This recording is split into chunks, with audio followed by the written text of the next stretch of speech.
Hello बच्चों, welcome to maths magic. बच्चों, class 6 में हमारा पहला चैप्टर चल रहा है नोइंग आवर नंबर्स और ये चैप्टर फिनिश हो चुका है और हम लोग डिस्कस कर रहे हैं कुछ objective types question. Objective type questions part 1 में हम लोगों ने फिल इन द ब्लैंक्स पर बेस्ड कुछ क्वेश्चन सीखे थे। आज उसी सीरीज को आगे कंटिन्यू करेंगे। पार्ट 2 में आज हम लोग फिल इन द ब्लैंक्स के कुछ और क्वेश्चन डिस्कस करेंगे। और पहले की तरह जैसे हमने आपको बताया है कि ऑब्जेक्टिव टाइप ऑफ क्वेश्चंस करते समय ये बहुत जरूरी है कि सारे कॉन्सेप्ट्स आपके बहुत ही ज्यादा क्लियर होने चाहिए। तो आइए देखते हैं आज के हमारे क्वेश्चंस क्या हैं। पहला क्वेश्चन है बच्चों, smallest 4 digit number with 3 different digits is, यानी हमें 4 डिजिट का एक नंबर लिखना है, सबसे छोटा नंबर लिखना है विद 3 डिफरेंट डिजिट्स, यानी उसकी हमारे पास 3 डिफरेंट डिजिट्स होनी चाहिए। उन 3 डिफरेंट डिजिट्स को यूज करते हुए हमें स्मॉलेस्ट नंबर लिखना है 4 डिजिट्स का। तो जब हमें स्मॉलेस्ट नंबर लिखना है और हम जानते हैं कि हमारी डिजिट्स 0 से 9 तक होती हैं, यानी 0 1 2 3 4 5 6 7 8 9 ये हमारी डिजिट्स हैं। तो अगर हमें स्मॉलेस्ट नंबर लिखना है तो हमें स्मॉलेस्ट 3 डिफरेंट डिजिट्स लेनी होंगी। तो अब देखिए स्मॉलेस्ट 3 डिफरेंट डिजिट्स कौन कौन सी हैं?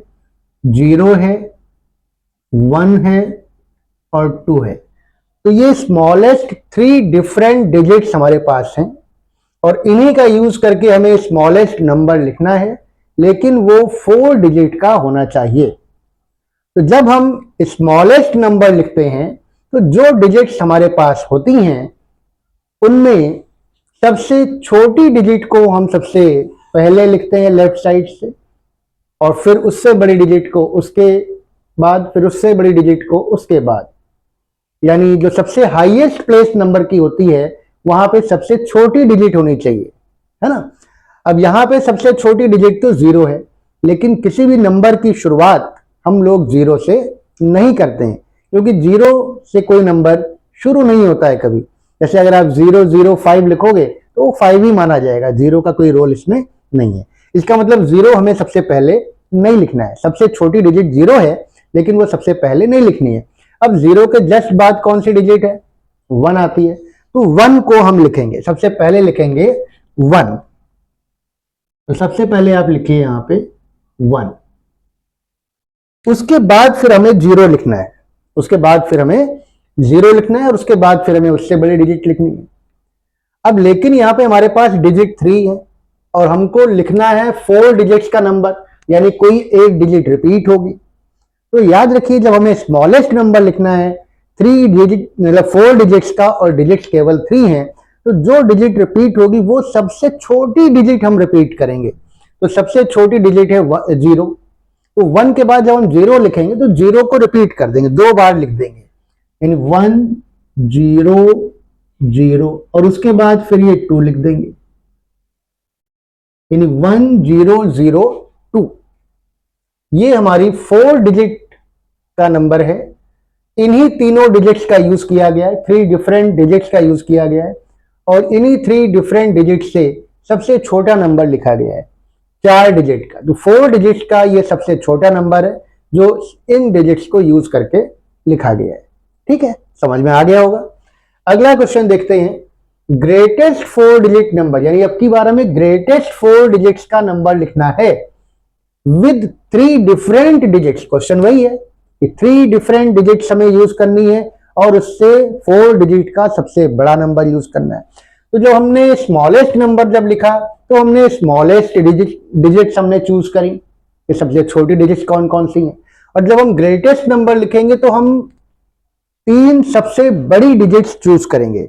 तो सबसे बड़ी डिजिट्स हमारे पास कौन कौन सी होती है? सबसे बड़ी होती है 9, उसके बाद होती है 8 और उसके बाद होती है 7, यानी 3 ग्रेटेस्ट डिजिट्स हमारे पास ये हैं। हमें चूंकि ग्रेटेस्ट नंबर लिखना है तो हम ग्रेटेस्ट डिजिट्स का ही यूज करेंगे। तो इन्हीं तीनों डिजिट्स का यूज करते हुए हमें 4 डिजिट का सबसे बड़ा नंबर लिखना है। तो 4 डिजिट का नंबर लिखना है, लेकिन डिजिट्स हैं हमारे पास केवल 3, यानी कोई एक डिजिट रिपीट होगी। अब चूंकि हमें बड़ा नंबर लिखना है, इसलिए बड़ी वाली डिजिट को ही रिपीट करेंगे। और जब हमें ग्रेटेस्ट नंबर लिखना होता है बच्चों, तो सबसे पहले लेफ्ट साइड में सबसे बड़ी डिजिट, उसके बाद फिर उससे छोटी, उसके बाद फिर उससे छोटी, उसके बाद फिर सबसे छोटी, यानी जो हाईएस्ट प्लेस हमारी होगी वो सबसे बड़ी डिजिट की होगी, और जो लोवेस्ट प्लेस होगी वो सबसे छोटी डिजिट की होगी। तो शुरुआत हम करेंगे सबसे बड़ी डिजिट से, 9 से। शुरुआत हम करेंगे 9 से, तो सबसे पहले आप 9 लिखिए। अब चूंकि 4 डिजिट का नंबर लिखना है, डिजिट हमारे पास 3 है, तो एक डिजिट रिपीट होगी, और रिपीट कौन सी होगी? जो सबसे बड़ी डिजिट है, क्योंकि हमें ग्रेटेस्ट नंबर लिखना है, इसलिए बड़ी डिजिट को रिपीट करेंगे। तो 9 को एक और बार लिख लीजिए। इसके बाद 9 से छोटी डिजिट लिख दीजिए 8, और फिर 8 से छोटी डिजिट लिख दीजिए 7। तो 4 डिजिट का ये सबसे बड़ा नंबर है बाय यूजिंग 3 डिफरेंट डिजिट्स। ये 3 डिफरेंट डिजिट्स को यूज करते हुए हमने ये 4 डिजिट्स का सबसे बड़ा नंबर लिख दिया। तो आसान है। अगला क्वेश्चन देखिए, ये बहुत ही आसान है। तो छोटे बच्चों वाला क्वेश्चन है, क्लास 6 में, हालांकि आप भी छोटे हैं, लेकिन ये क्लास 5 के बच्चे भी कर सकते हैं। अब यहाँ पे लिखा हुआ है 15 kilometre 300 metre is equal to how many metres, यानी दोनों को मिला करके कितने मीटर्स हो रहे हैं, ये हमें निकालना है। तो आपने पढ़ा है कि 1 किलोमीटर में कितने मीटर होते हैं, how many metres are there in 1 kilometre. तो हम जानते हैं कि 1 किलोमीटर में 1000 मीटर होते हैं। तो यहाँ पे 15 किलोमीटर है, तो 15 किलोमीटर में कितने मीटर होंगे, ये भी आप अच्छे से समझ गए होंगे कि अगर 1 किलोमीटर में 1000 मीटर है, तो 15 किलोमीटर में 15000 मीटर होंगे। तो 15 किलोमीटर का मतलब हो गया 15000 मीटर, और 15000 मीटर के साथ साथ में 300 मीटर और है, यानी इनको दोनों को ऐड कर देंगे तो 15000 मीटर प्लस 300 मीटर, यानी 15300 मीटर्स, ये हमारा आंसर आ गया। इस तरह से हम कन्वर्ट कर लेते हैं। अब अगला क्वेश्चन देखिए, ये सेंटीमीटर लिखा हुआ है, 7850 सेंटीमीटर। इसमें हमें मीटर और सेंटीमीटर को अलग अलग करना है, यानी इसमें कितने मीटर और कितने सेंटीमीटर छुपे हुए हैं ये बताना है हमें। तो आप जानते हैं कि 1 मीटर में कितने सेंटीमीटर होते हैं, 1 मीटर में आपके 100 सेंटीमीटर होते हैं, ये आपको पता है। नहीं पता है तो याद रखिए कि 1 मीटर में 100 सेंटीमीटर होते हैं, 1 किलोमीटर में 1000 मीटर होते हैं, ये कम से कम आपको सभी को याद होना चाहिए। अब यहाँ पे लेकिन ध्यान क्या देना है, देखिए ऊपर जो क्वेश्चन किया हमने, किलोमीटर को मीटर में चेंज किया था, मतलब बड़ी यूनिट को छोटी यूनिट में जब चेंज करेंगे तो मल्टीप्लाई कर देते हैं। तो 1000 को 15 से मल्टीप्लाई कर दिया, 15000 आ गया। यहाँ पर लेकिन ये छोटी यूनिट है और इसको बड़ी यूनिट में कन्वर्ट करना है। सेंटीमीटर को मीटर में जब कन्वर्ट करेंगे, यानी छोटी यूनिट को बड़ी यूनिट में जब कन्वर्ट करेंगे, इधर से इधर कन्वर्ट करेंगे, तो ये 100 इधर आके डिवाइड हो जाता है, यानी हमें 100 से डिवाइड करना पड़ेगा। तो अगर हम इसको 100 से डिवाइड करेंगे, 7850, अगर हम 7850 को 100 से डिवाइड करते हैं तो नीचे कितने जीरो हैं, 2 जीरो हैं। तो 2 जीरो का मतलब हुआ कि राइट साइड से हम 2 डिजिट ले लेंगे, राइट साइड से 2 डिजिट हम ले लेंगे और यहाँ पे पॉइंट लगा देंगे। तो पॉइंट के लेफ्ट वाला मीटर हो जाएगा और पॉइंट के राइट वाला सेंटीमीटर हो जाएगा, यानी 2 जीरो हैं, तो जो 2 डिजिट राइट की है वो सेंटीमीटर में चली जाएंगे, यानी 50 आपका चला जाएगा सेंटीमीटर में, ये 50 सेंटीमीटर हो गया। और यहाँ पे जब पॉइंट लगाएंगे तो पॉइंट के लेफ्ट साइड में जो डिजिट होगी 78, ये आपकी मीटर में आ जाएगी। तो ये 78 मीटर और 50 सेंटीमीटर हो गया, है ना आसान। तो इस तरह से आसानी से आप कर सकते हैं, लेकिन ये बात ध्यान रखिएगा कि अगर हम बड़ी यूनिट को छोटी यूनिट में कन्वर्ट करते हैं तो मल्टीप्लाई करते हैं, जैसे यहाँ पे किया, और अगर छोटी यूनिट को बड़ी यूनिट में कन्वर्ट करना होगा तो डिवाइड करेंगे, जो भी रिलेशन है उससे डिवाइड करेंगे। अब एक लास्ट क्वेश्चन आज का देखिए, ये राउंड ऑफ का क्वेश्चन है। नंबर हमें गिवन है 5079 व्हेन एस्टिमेटेड, एस्टिमेटेड का मतलब है कि राउंड ऑफ, इसको राउंड ऑफ किया जाना है। When estimated to the nearest hundreds, यानी हंड्रेड्स प्लेस पर इसको हमें एस्टिमेट करना है। तो हंड्रेड्स प्लेस पे हम देखेंगे कि कौन सी डिजिट है, वंस, टेंस, हंड्रेड्स। तो आप देख रहे हैं कि हंड्रेड्स प्लेस हमारा यहां पर है और इस पे है जीरो, यानी हमें हंड्रेड्स प्लेस पे राउंड ऑफ करना है। तो जिस पे हमें राउंड ऑफ करना है उसके राइट साइड वाली डिजिट हम चेक करते हैं। तो 100 प्लेस के जो राइट साइड में डिजिट है वो है 7। अब 7 5 से छोटा है या बड़ा है?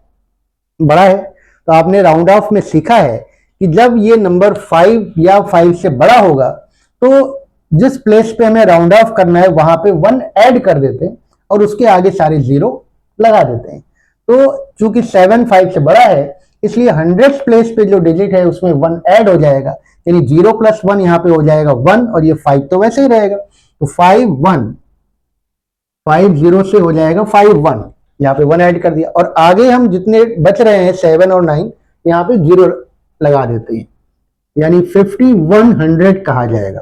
तो 5079 एक्चुअली 5100 के नियरेस्ट है, तो ये जब इसको राउंड ऑफ करेंगे तो ये 5100 कहलाएगा। तो राउंड ऑफ का मतलब यही होता है कि 100 प्लेस पे अगर हम देखें तो 50 179 100 प्लेस पे अगर हम पढ़ेंगे तो 50 179, तो 50 179 किसके नियरेस्ट जा रहा है? अगला 100 क्या आएगा? 50 के बाद आपका 51 आ जाएगा, यानी 5100 के ये नियरेस्ट है। 79 थोड़ा 51 की तरफ ज्यादा है तो हम इसलिए 5100 लिख देते हैं। बाकी रूल हमने आपको समझा दिया और पहले भी आपने सीखा है कि कैसे हम एस्टिमेट करते हैं। तो ये आज के कुछ क्वेश्चंस थे, फिल इन द ब्लैंक्स के ऊपर बेस्ड थे। ऑब्जेक्टिव टाइप के क्वेश्चंस हैं नोइंग अवर नंबर में, और कोई भी ऑब्जेक्टिव टाइप क्वेश्चंस जब भी आप करते हैं तो सारे कॉन्सेप्ट अच्छे से रिवाइज करिएगा। एग्जामिनेशन में बोर्ड में भी आपके ऑब्जेक्टिव टाइप क्वेश्चंस पूछे जाते हैं और वो सबसे लेंदी सेक्शन होता है जो ऑब्जेक्टिव टाइप वाला होता है, क्योंकि उसमें कई क्वेश्चंस ऐसे ट्रिकी आ जाते हैं जिसको टोटली कॉन्सेप्ट पर बेस होते हैं। कॉन्सेप्ट अगर क्लियर नहीं है तो बच्चे फिर नहीं कर पाते। क्लास 10th की बात मैं कर रहा हूँ, तो अगर अभी से आप अपनी फाउंडेशन स्ट्रांग रखेंगे तो 10th तक के सारे कॉन्सेप्ट आपके आगे धीरे धीरे क्लियर होते रहेंगे और आप दिक्कत आपको बोर्ड में फेस नहीं करनी पड़ेगी। तो आज की क्लास कैसी लगी, आज के क्वेश्चंस कैसे लगे हमें जरूर बताइए, और अच्छे लगे हों तो आप वीडियो को लाइक कर देंगे और अगर शेयर कर देंगे तो बहुत अच्छा लगेगा। तो नेक्स्ट क्लास में कुछ और ऑब्जेक्टिव टाइप के क्वेश्चंस डिस्कस करेंगे। तब तक आप मैथ्स की प्रैक्टिस करिए, हमारी क्लासेस रेगुलर अटेंड करते रहिए। तो जल्दी ही मिलते हैं। आज की क्लास में बस इतना ही। Thank you and have a nice day.